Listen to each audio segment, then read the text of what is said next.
नमस्कार. आज मी तुम्हाला कांद्याच्या पातीची दोन वेगवेगळ्या पद्धतीने केलेली भाजीची रेसिपी दाखवणार आहे. यासाठी या ठिकाणी मी एक कांदा पातीची जोडी घेतलेली आहे आणि अर्ध्या जोडीची एका पद्धतीने आणि अर्ध्या जोडीची दुसऱ्या पद्धतीने अशा दोन रेसिपी मी दाखवणार आहे.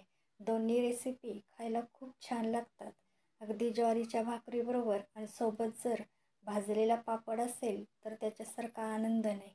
तुम्ही नक्की करून पहा. चला तर मग आता आपण सुरुवात करू. यासाठी येथे मी कांद्याच्या पातीचा हा कांद्याकडचा भाग वेगळा चिरून घेतलेला आहे आणि हा पातीचा भाग मी वेगळा चिरून घेतलेला आहे. हे पहा, या पद्धतीने दोन वेगवेगळे मी भाग केलेले आहेत. आता यानंतर कढई घेऊन कढईमध्ये मी एक 5-7 चमचे तेल घेतलेलं आहे. तेल थोडं गरम झालं की मी या ठिकाणी 2 हिरव्या मिरच्या मिक्सरला छान अशा बारीक करून घेतलेल्या आहेत.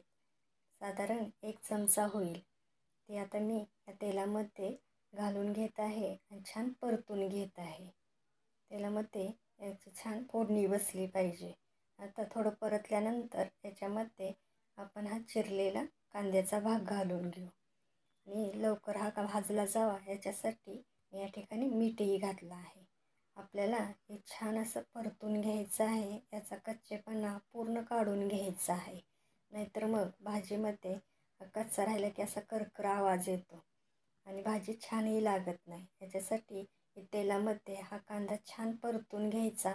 अगदी मऊ झाला पाहिजे इतपत आपल्याला हा भाजून घ्यायचा आहे. कांदा छान भाजला गेला की याच्यामध्ये या ठिकाणी मी हळद घालत आहे, साधारण पाव चमचा.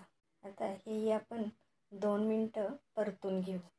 2 मिनिट परतल्यानंतर या ठिकाणी मी 2 चमचे मूग डाळ भिजत घातली होती अर्धा तास, ती मी पाण्यासह घालत आहे. आता हे आपण छान मिक्स करून घेऊ. थोडं मिक्स झाल्यानंतर याच्यामध्ये आपण कांद्याच्या पातीचा उरलेला भाग घालून घेऊ. छान आता आपण मिक्स करून घेऊ. आता जसे जसे गरम होईल, जसे जशी वाफ लागेल तशी ही कांद्याची पात मऊ होत जाते. अगदी दिसायला खूप दिसते, पण अगदी मऊ झाल्यानंतर खूप कमी दिसायला लागते किंवा कमी होते भाजी याची. आता हे छान परतल्यानंतर याच्यामध्ये मी 1 चमचा साखर घालत आहे. तुम्ही आवर्जून साखर घाला, कारण साखरेमुळेच ह्या भाजीला खूप छान टेस्ट येते. आपल्याला अगदी गोड नाही करायचे, पण चवीपुरती थोडीशी साखर घातली की भाजी छान होते. यानंतर मी झाकण ठेवून एक 5-7 मिनटासाठी ही भाजी आता छान शिजवून घेणार आहे. आता 5-7 मिनटानंतर तुम्ही पाहू शकता भाजी आपली छान शिजली गेली आहे, छान मिळूनही आली आहे. आता एकदा चेक करू याच्यामधली डाळ शिजली आहे का. छान मोडली जाते, डाळ छान शिजली आहे आणि आपली आता भाजी तयार झाली आहे. यानंतर आपण दुसऱ्या पद्धतीनं भाजी तयार करू. यासाठी कढईमध्ये मी 5-7 चमचे तेल घेतलेलं आहे. तेल थोडं गरम झालं की याच्यामध्ये 1 पाव चमचा जिरे मोहरी असं एकत्र मी घातलेलं आहे. हे थोडं तडतडलं की याच्यामध्ये थोडासा हिंग घालत आहे. आता हे 2 मिनटं छान फोडणी बसली की याच्यामध्ये आपला हा कांद्याचा भाग घालून घेऊ आणि हा चांगला भाजला जावा याच्यासाठी याच्यामध्ये थोडंसं मी मीठ घालत आहे आणि याचाही आपल्याला आता कच्चेपणा काढून घ्यायचा आहे आणि हे छान असं आपल्याला भाजून घ्यायचं आहे.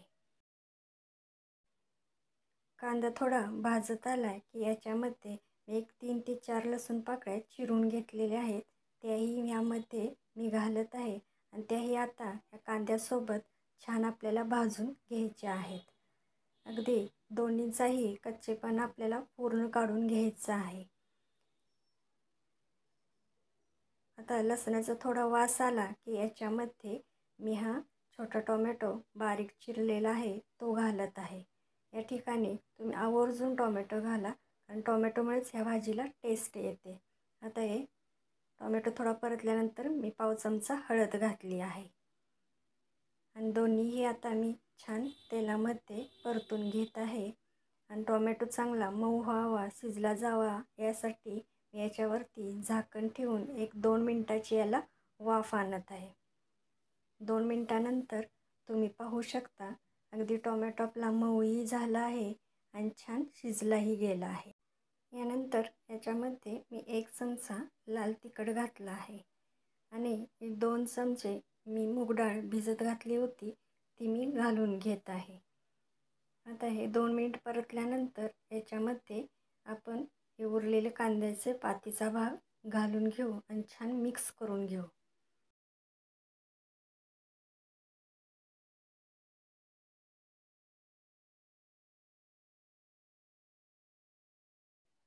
आपल्याला ही भाजी अगदी कोरडी करायची नाही आहे. याच्यामध्ये अंगापुरतं आपल्याला पाणी असं ठेवायचं आहे. अगदी खूप रस्सा भाजीही नाही आणि खूप अशी सुकी भाजीही नाही. अगदी अंगापुरतं थोडंसं पाणी असेल अशी आपल्याला भाजी हवी आहे.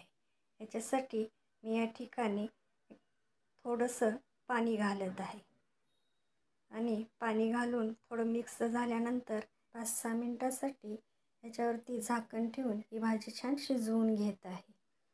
5-7 मिनटानंतर तुम्ही पाहू शकता भाजीला रंगही छान आला आहे आणि भाजी आपली आता जशी आपल्याला हवी आहे त्या पद्धतीनं झाली आहे. आता एकदा चेक करू डाळ शिजली आहे का ती पाहून घेऊ. हे पहा छान डाळ शिजली गेली आहे, तुम्ही पाहू शकता. आणि भाजी आपली आता तयार झाली आहे. ही भाजी अशी थोडीशी पातळ अशी छान लागते. तुम्ही नक्की करून पहा. तुम्हाला माझ्या ह्या रेसिपी कशा वाटल्या कमेंट करून नक्की सांगा.